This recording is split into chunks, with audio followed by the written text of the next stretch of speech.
This video is going to show you a solo Nightfall on the day one experience of Season of the Deep, which is Devil's Lair, as you can see. So the reason why I'm posting videos like this so early of the season is because there's no need to do excessive leveling at the start of the season. You know that this has been a main complaint of mine for seasons upon seasons. We're talking like 1 to 2 years. It's been an issue. And for someone like me, if I'm having to level so aggressively for the first 2 weeks, 3 weeks of the season, it limits the amount of content I can upload. But now that's been taken off us, and you don't need to level. There's XP artifact level to do, yes, which I recommend you want to get up to 20 artifact power and then leave it. That's the maximum you want to go. You don't even need to go any higher than that. But this is good because this means for me personally, I can do things I want to do at the start of the season and not be pressured into stuff. Right? I can do my quests. I have no problem with doing all the quests and all that stuff. It just means I don't have to run the pinnacles. All right, that old situation with gambling with pinnacles and all that, and hoping for the chest plate for 5 days and stuff like this. I don't have to do all that, and it's great. It means I can do what I want, optimize my time. So that's why I'm, like I say, starting to upload stuff earlier on in the season, which is what should have always been. Like, you think about it, when someone's wanting to get in the game, they want to watch it the first week of the season, see if it's worth buying. Yeah? Well, you know, I can sort of showcase a little bit of gameplay of the season earlier on now than as opposed to every other season I've ever done. The first week, notoriously, I can barely upload any videos. I barely get 2 or 3 when I should be getting like 12 out, right? So now I can sort of do that because there's no excessive commitments to leveling. Bit of XP farm, yeah, but there's seasonal triumphs all over the place to do. The weeklies and all that stuff. So you just focus that list, follow the list down, hand them in. You know, hand them in when you've got well rested next week or whatever, and you'll be on your way to 100 no time. So with Devil's Lair and the champions, obviously it's Overload champ with a barrier. So for the artifact mods, we've got barrier auto.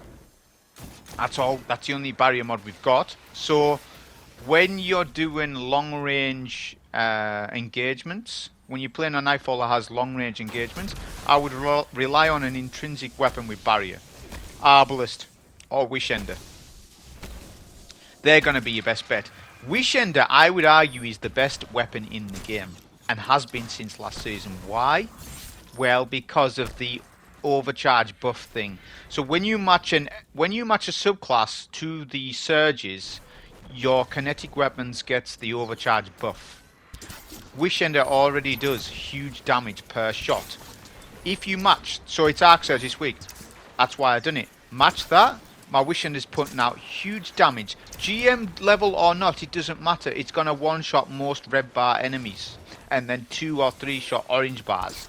That's invaluable in endgame stuff, which I know Legend isn't quite endgame, but it's sort of pseudo simulating that type of gameplay because we're minus 20 delta right now because I'm only 1812.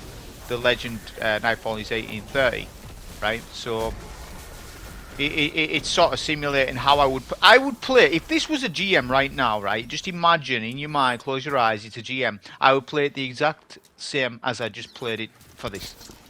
It's a Legend Nightfall, this, and I'm playing it the same playstyle as a GM. Now I know it's not a GM because it doesn't say Grandmaster on the title of the strike, but it makes no odds to me. I'm playing it exactly the same way, the exact same positioning. Right, on phase 2 I stand here, on phase 3 I stand there. I fight the boss the exact same way. Legend Nightfalls, they don't have an identity anymore. They are harder than what they should be, drawn out longer than what they should be. Masters maybe have the correct identity to some degree.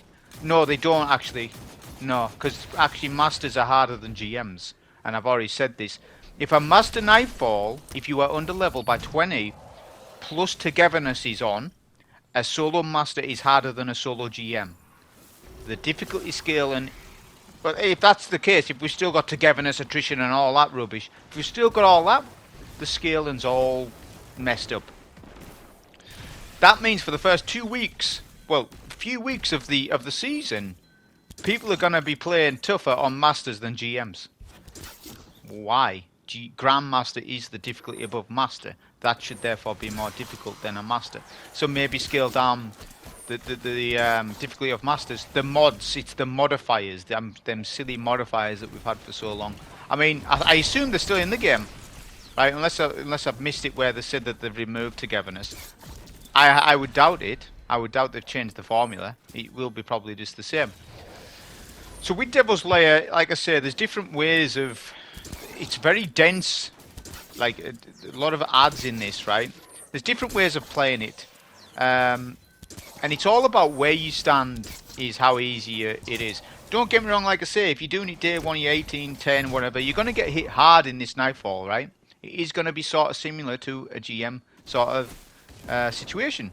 So you need to know where to stand. So when I kill these dregs, for example, I know exactly, look, I knew exactly those dregs with the shotguns, with the Lord of Wolves, was going to melt me behind me, but I was waiting for that. So it's all these little things, all the little details add up to the point where when you're doing this sort of stuff, you know where you are. Although right now I don't know where I am. I don't know where I'm going. I just ran into those shanks. You get that pseudo phase after phase 1. Phase 1 doesn't entirely finish. You get the shank phase. That's when you come back to this tanker, this oil tanker thing. Right, it's a great place to stand at the back of this map. Why? Because all the shanks and all the enemies group up perfect for storm grenades. It means that your storm grenade... Yes, storm grenades don't track as good as they used to, right? You can counter that by you standing in the correct spot to group up the ads better. So a Striker Titan who does well now, as opposed to before it got nerfed, if you're still doing really good on Striker Titan, it means you're really good at that class. It means you've mastered it to the point where even though that they nerfed it, you're still amazing on that class. Because you know the ad manipulation on how to get the most out of your storm grenades. Whereas in the past, storm grenades are just going to do everything for you. Now you've got to make them work a little bit. But if you do that, put in that little bit extra work, they do everything for you. Like when I'm jolting on these targets and champs, when I've jolted a champ and I'm going for the champ and there's loads of ads surrounding that champ, because that's what enemies do in this game, trash mobs, they'll surround champs. It's perfect. They're just going to get electrified by the jolting effect, which your storm grenade does have intrinsic jolt, providing you've got the fragment on properly and all that stuff, which you saw at the start of the video. It will stun overloads. It won't stun on initial throw like we had with the Arc Overload mod. It won't. So it works slightly different. It won't instantly stun after so many stacks of jolt, if you like. Yeah, I'm using the wrong term, but you know what I mean. After so long, that champ's then going to get stunned. But you need to pair. You can't just rely on the storm grenade for overloads when you're solo. You need to pair it with another overload weapon in your loadout. Whether it this season be a scout or a trace. Traces are good. Traces are good for overloads. Obviously Divinity's amazing, but the legendary ones I'm on about, because if you want to use Wishender, then you want to use a legendary trace. So you could run the Arc one if you wanted, but I just went with the scout because I don't need to worry about ammo. The build's going to deal with all the ads anyways. Here's me popping my super, by the way, Fist of Havoc. So they buff Roman supers, the damage they do, how long they last, and all this stuff. His Fist of Havoc's good now in endgame stuff. Well, if you saw there before, if you just look back two minutes ago or something, I nearly killed the champion without even stunning his shield. Right? I just actually popped my super to clear out all the ads, but the champion sort of was in my way. I done 2 slams and nearly killed the champ. The champ barriered, but that's a little mini test just to show you that actually Fist of Havoc is alright now in terms of what he can do. If you were to objectively look at Striker Titan, yeah, Thunder Crash is the better option for most people, but as I've said in the past, Roman Supers comes with these additional benefits for solo play that you wouldn't see utilised in other endgame activities like raids. If you're in a raid, you're getting that Thunder Crash on. They're telling you to put Thunder Crash on.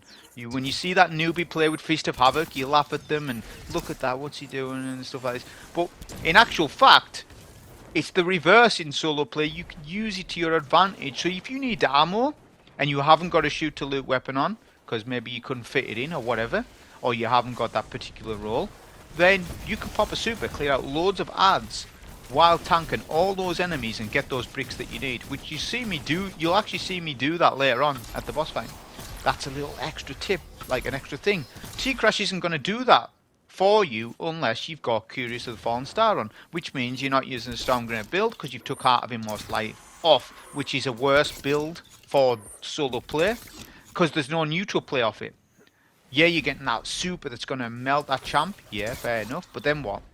Then you've got not as much uptime on your nade. So you wouldn't want to use Curious Fallen Star. That's like a DPS loadout raids. It doesn't warrant it in GMs. You don't need to use Fallen Star. Now we can leave this room. So you can see at the back of that room where the all tanker thing is. That's where you're going to get all your ad clear, especially on this build.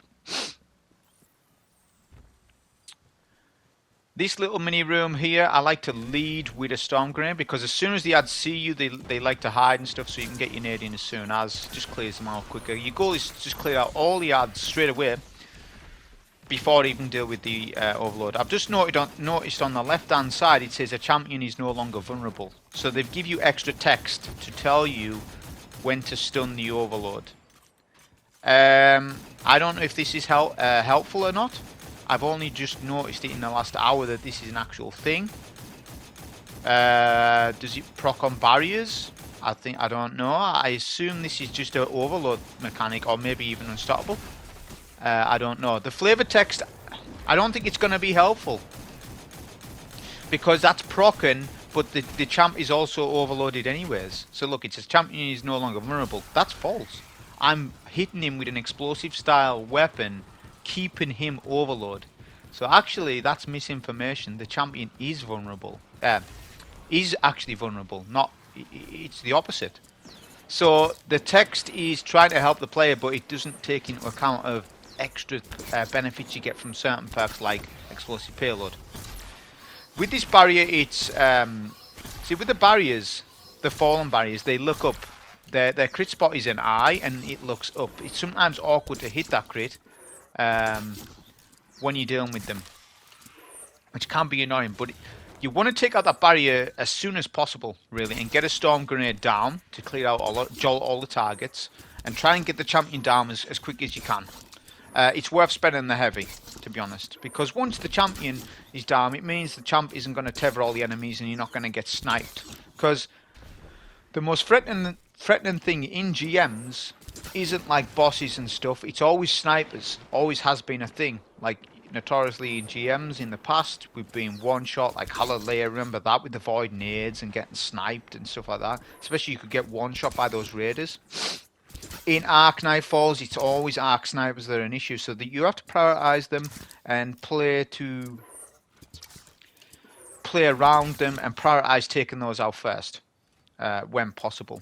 Like for example with Devil's Lair, how this whole outside area works is it's based on how far you push up. So you've got point of reference in front of me is a building, yeah, but when you go to that building you'll spawn in the 2 brigs and the tank and a load of enemies. So you have an opportunity to actually take out some of the ads before that. Now I had some issues with this champ. I would say it's more my gameplay than the champ, but it's unfortunate the Storm Grenade got stuck on that building, so it wasn't doing the jolt effect that I wanted it to, and plus the champ is in an awkward place. I am losing time by doing this, but the reward is that it's one less overload to worry about when there's a lot more enemies spawning in. Plus I'm missing my crits here, so that's unfortunate. So it's more my gameplay. It's not the champ. I'm actually defending the champ. It's not the champ's. It's not the champ that's giving me the issue. It's my gameplay. But we'll restun. We've got a Storm Grenade now, so we should be fine as long as I get a good throw and the champ doesn't move around. If you get consistent stuns with the scout, you should be fine. Like I said, that crit spot was just out of my way, so I had to sort of wait until he regained, until he sort of looked up. So now we're going to sort of kill some of the snipers. I should have probably killed more than what I wanted to, but I wanted to rush this a little bit. So if you wanted to, you can just stay at the back of the map and kill all snipers with Wishender. It'll 1 to 2 shot most enemies, and then spawn in the brigs. I've rushed it a little bit just because I know pretty much what I'm doing with it. There's actually some dregs here that's still alive that I thought were killed from previous. That's okay though. This little building here is our plan B. We'll always deal with the brig on left first because, see, with this outside area, the tank has a good line of sight on you on the right hand side. But on the left hand side there's so much cover the tank barely hits you. This is good. So you want to deal with the brig on the left hand side first, plus all the snipers that surround the brig, which is some here. This is sort of the best place to stand when dealing with this. All these strategies, by the way, apply to GM. I've played this exactly as I would on a GM. Maybe a little bit more riskier than other times because I know I can out-tank a lot of stuff because it is just legend. I am minus 20 delta though, so like I say, this gameplay will be very similar to what a GM would be like. The brigs, when they go in their secondary mode, when they fly up in the air, you need to make sure you don't get hit by that solar stuff. So if you want to prioritize using a bit of heavy on them, do so. So there's some of those snipers that I didn't take out earlier. Just make sure you do. Once we've dealt with the left brig, you go to the right side. Be careful as well, the skiffs. They spawn in every now and then. Their link to the tanks is the tank's HP. So once you deal so much damage, you will get a skiff. Now, sometimes there won't even be ads on that skiff, right? But the skiff will still fly in anyways. It's just important to know because if the tanks hit you already and you're half HP, and then the skiff comes up above you and you haven't paid attention, you could die to the splash damage. That's where concussive dampener will help though massively. That's why I've got it on. But when that happens, your plan B is just to go inside the building where we're fighting from. The brig on right is in a good zone. That's what I was waiting for, so we'll use a bit of Wishender. Wishender's doing massive damage there. You don't understand how tanky the brigs are, especially 20 levels under. The fact it's doing that much damage, why? Well, because that buff. Because of the kinetic buff that's offered when you match a subclass. So always try and match a subclass when possible, if you can. The Storm Grenade is not tracking the brig. I don't know why. I think because he's in the air a little bit.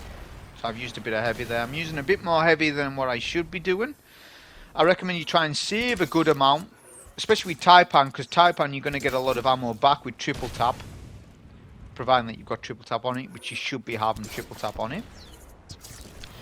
There's a lot of room to get ammo back off the tank and basically take out the tank pretty quick. Here's a skiff. I wasn't paying attention. That's fine. Plan B, inside the building. I get my protection, and I can keep working on the tank. If you want, you could save all heavy and not use any heavy at all in the tank. Wishender, you will eventually kill the tank quickly enough, but like I say, you may as well, if you've got a linear on, you may as well just use Wishender. Now, if you run a machine gun instead, which isn't a bad choice, then save your machine gun ammo, just use the Wishender. The crit spot is amplified when the tank's core is open, so try and prioritize damage when possible. But the tank isn't the issue. Like I say, we need to fight on the top of this building. There's not much issue really to survive, and you're going to survive no problem. There's still a barrier champion up, right? Now the barrier champion can be as annoying as you want it to be. So if you try and deal with the champion when there's lots of ads tethered, you're going to get sniped to death, naded to death, and you're probably going to die from that. So your best bet, if you're not running T-Crash, you could always T-Crash the champ. But what you need to understand is, if you can clear out all enemies, then deal with the barrier at the last sort of section, it's going to make the barrier champion easier. Because the barrier champ will want to hide, especially when you fight them from range. But that's when you want to, as I say, prioritize heavy and stuff, and a storm.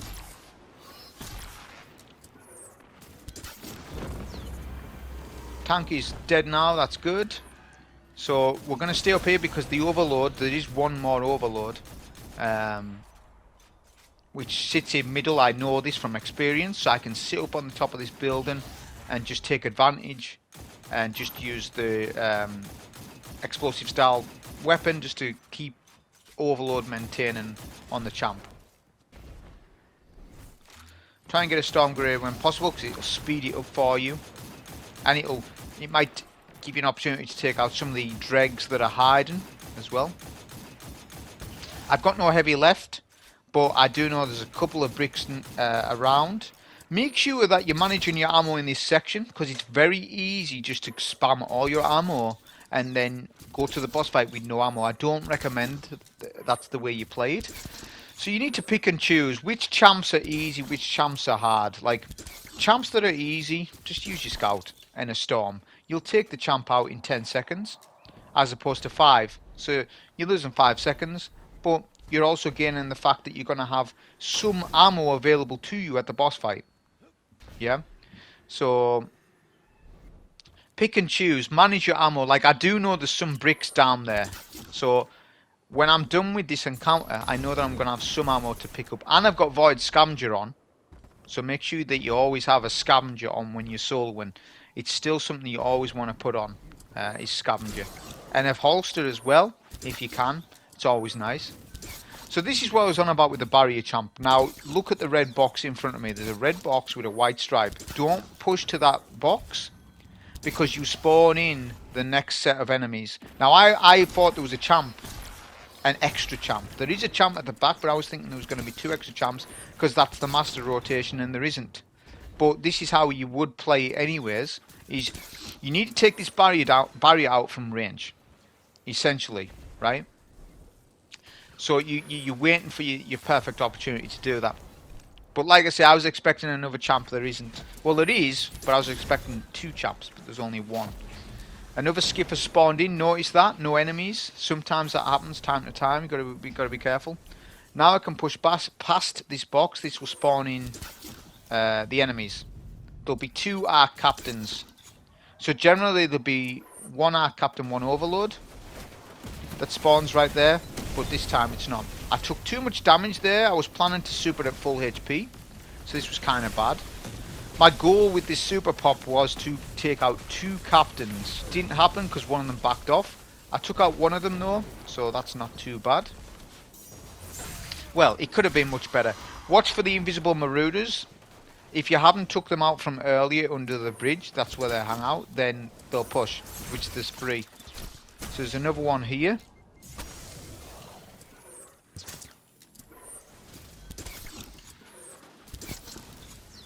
Just one more captain to take. I was wanting to save a storm for the next champ, but that captain was being an annoyance. So I just used a storm there instead. Got a storm back anyways. There's not much. Obviously I haven't got any heavy, but there's some heavy bricks on the floor, so I'll at least get some.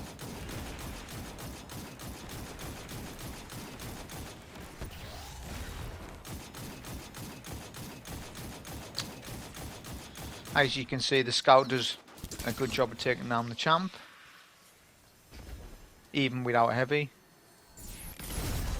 And then we can pick up our bricks. So we're half. So ammo's not ideal. I missed a few shots when I shouldn't have done on some champs. Spent a bit more heavy than I should have done. But overall, it's not. The damage isn't too bad. Because it's such a high density strike, there's going to be a lot more opportunity for heavy ammo as we go along. And this boss fight isn't... The boss isn't tanky, right? Even when you're 20 under. So... And even when you do run out of heavy, guess what? You've got Wishender, literally the best weapon in the game for solo play. So you can just whip out Wishender, and might take a little bit more ammo to do... a little bit more time to do your damage. But, you know, it's not a problem. So as the boss fight starts, you want to try and get at least 3 shots in to get your triple tap to proc. I would say that's the safe amount of ammo to do before the adds collapse on you, right? So do your 3 shots, and then you want to come down here. Forget about enemy spawns. The captain might push, one of the captains, but for the most part you're safe-ish down here, right? So what I'm trying to do is skip the first phase for the most part. Not skip, but like sort of prioritize the boss rather than the ads. You don't need to prioritize the boss, especially on a build that has a lot of ability energy in it, like Void Walker or Striker, because let your grenade do the work for the ads, and your focus is the boss. Get the boss to a 3rd HP, or just above. To the point where there's servitors, right? Because, yeah, there's going to be way more enemy spawns waiting up for you, because you haven't really dealt with the first phase, but it doesn't matter. Because the more enemies up top, the better it is for your setup. Because the Storm Grenade's you're going to get more value out of your nades. Whereas, if I tell you the other way of doing it, where you leave the boss, right, so you play super safe and you just deal with all the ads, you know, each Storm Grenade's going to give you less value because there's less ads there. Whereas if you just melt the boss entirely, you've got 2 waves of enemies plus a wave of shanks. So you're going to be, the Storm Grenade's going to be doing so much that you don't even need to do anything with them. You just throw your Storm Grenade, do your thruster dodge, and then focus on the servitors and the boss. And that's really how you should be playing it. So we're multitasking both enemies and boss perfectly. Right, so we're 70% boss, 30% ads. Forget about ads. You've got so much cover in this room. You've got so much cover downstairs. The only times when the ads are going to be a problem is that when they notice you enough to the point where they're hitting you too much with their arc, because their arc attack can go around corners and stuff like that. So you need to manage how much damage you're going to take. See, when people watch solo play, they'll watch somebody's gameplay and they'll be like, oh, he nearly died at 13:02, or he nearly died at 16:05. Well, no, the player likely knew that he was nearly going to die, but he managed the amount of damage that he took. So it's a risk versus reward situation. And the better players know this. They'll know in advance how much damage that they can take before backing out at the exact time, right? Also, you can put in like deterrent nades that like deters the ads from attacking you, right? So you'll see me do that later on. So like I'm wanting to get my crits on the boss, but there's ads to my top right hitting me. So I'm going to throw a nade up there. That's going to stagger them, jolt them, and all that sort of stuff. And that gives me that 5 to 10 seconds to do my damage and get in and do that. So I put a nade up there. A lot of the nade didn't do anything because I didn't realize there wasn't much ads there. They were closer to the window up above me. That's actually good. That's in my favor. So now I can actually just focus boss DPS without worrying about too much of the ads. So the boss is half HP. I'm actually spamming all my heavy. Heavy is not needed for anything ad-wise, and there's no champions at the boss on Legend, which was another thing that threw me off, is that no champs. So they are replaced by Arc Knights. So that gives you even more license to be using all your heavy, consuming it all on the boss. There are mini ad waves as the boss fight goes on. Say 5-10% you take off, you get another skiff, and then another skiff. And then shanks are they're forever. They don't stop spawning, but they're on a timer. It might be a minute 30 or like 70 seconds or something. They're just timed, the shanks. But that's in your favour as a player because that's opportunity for ammo. It means you can't softlock yourself with ammo where like, oh, I've got no heavy now for the rest of the fight. There's no more ads, it's just me and a boss. Or now I'm just going to have to use my primary. That doesn't happen because in this fight, you've always got shanks coming. So we're missing our crits. It's unfortunate because I'm getting staggered and stuff like that. But we're just going to focus the bow then. When you're getting hit like that as well, de-aggro. No to aggro and then de-aggro. So I'm de-aggroing when I get below half HP. I'll come back here like so, and then go again when my HP is full. We're on the final phase now. So this phase, honestly, you will get attacked a little bit through the window because the arc attacks will, you know, sort of strafe towards you and stuff. But keep an eye on that HP bar as you're doing damage to the servitors, but honestly, you're safe here. Sometimes a captain will push you, sometimes, but not really. So I think the best way of doing this on this mode is just to kill all the void servitors and get that boss's shield off. On master and GM content, you need to take out all servitors bar 1, then deal with the overlord champion, because there's going to be 2 overlords on that phase. Now you need to understand that overlord champions can be more aggressive depending on how many enemies are alive on the map at any given point. So if it's just you, overlord champ, and you've killed out all the enemies, the champion's going to be easier to deal with, right? Whereas when there's tons of enemies up and the boss is teleporting all over the map, it's going to be a little bit harder to deal with the overlord. So that's where the strategy would change slightly. Like, I wouldn't deal with all the overlords, I would deal with some of the adds first. But on this mode, it doesn't matter. So all the adds have been dealt with. We used a super there, right? That gave me some ammo because there was some ammo on the floor. Obviously, it'd be quite dangerous to go there, to go and get the ammo. But with the super, having the damage resistance means I could go and get some of that ammo and then come back. I know the shooter loot in the game. I know people are going to say about that, and shooter loot works differently now and stuff. But